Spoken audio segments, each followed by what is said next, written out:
menentukan pilihan, maka bertawakallah. Mungkin seperti itu.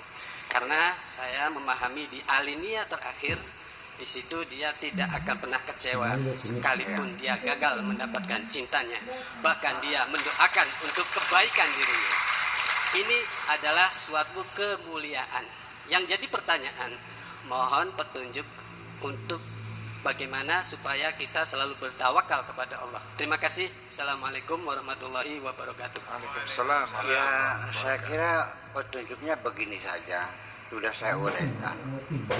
Ketika kita sudah memilih, bahkan wa idza azam itu sudah langkah berikutnya setelah memilih, ya kan?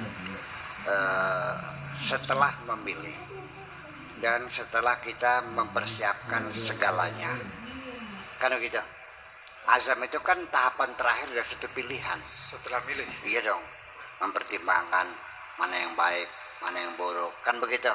Nah, begitu kita ini pilihanku, lalu kemudian segala sesuatunya sudah dipersiapkan semuanya, itu sudah pada tingkatan azam.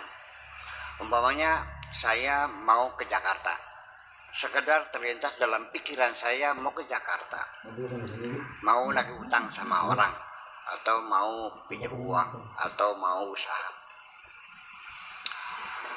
Sementara kita belum memutuskan kapan berangkatnya dan sebagainya.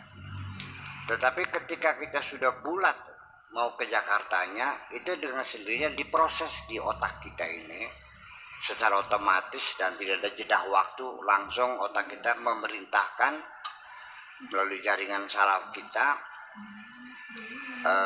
kepada tangan untuk bergerak, kepada kaki melangkah, menghitung duit, ya, mobilnya itu yang bannya itu mesti disamakan ukurannya, peleknya dibalancing lagi, setirnya disepuring lagi, bensin diisi full tank, olinya kan semua dipersiapkan. Sama di Jakarta kita telepon.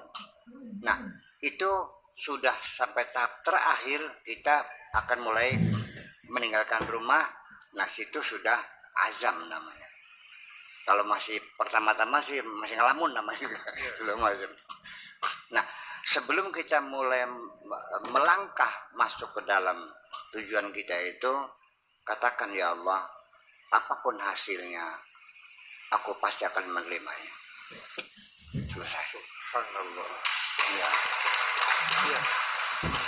Azam, ya. Jadi azam itu sudah action gitu Bu ya. Ya sudah di pintu gerbang udah akan tinggal pripitnya ya masalah gitu. Ya, jadi wa idza azamta fatawakkal 'ala Allah. Tetapi di sini ada nilai. Ketika munculnya niat kita untuk berbuat baik, Allah mengatakan bahwa niatul mukmin khairun min amalih. Jadi baru niatnya saja sudah dinilai plus oleh Tuhan, ada keuntungan. Karena bagaimanapun juga tidak mungkin kita akan bergerak, mobil tidak akan bisa bergerak kalau di mobil tidak punya energi. Iya kan? Ya. Nah, energinya apa yang mendorong kita ini bergerak? Itu kan niat. Niat itu kan nawawi. Falikul habbi wan nawa. Nawa itu artinya atom. Atom itu adalah energi yang luar biasa. Sehingga apapun kalau kita didorong oleh niat yang baik kepada mencari ridha Allah, kita akan diberi kekuatan oleh Allah. Dan semuanya akan dimudahkan. Itulah makanya kenapa kita kalau puasa itu kita niati malamnya aku besok akan puasa. Nawa itu siyama qadir, jangan sauma ya. Ya itu kemudian seharian kita nggak makan, terasa sakit perut enggak kan? Iya. Terasa lelah sekali ya, enggak kan? Malah kita jadi segar. Tetapi ketika kita malamnya tidak niat puasa, kita nggak makan sampai sore, sakit perut ada. Nah, di situ kita bisa membedakan bahwa niat itu satu energi. Ya, apa gelombangnya? Ya katakanlah gelombang elektromagnetik yang mengatur sehingga artinya begitu niat aku besok mau siam, itu secara otomatis otak kita mengolah, ya, kemudian menginstruksikan kepada perut kita, sudah ada instruksi, siap-siap engkau menanggung lapar, bertahanlah. Saraf kita semua dikerahkan, bersiap-siap, besok akan ada pengurangan asupan. Ya kan begitu.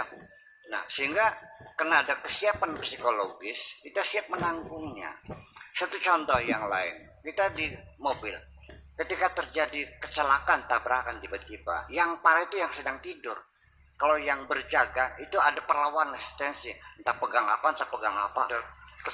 Ada kesiapan di persoalan. Jadi kan, makanya kita harus siaga. Makanya ketika kita nawaitu siyama qatin, itu semua fisiologi kita tuh sudah dipersiapkan. Itu persoalan. Yeah.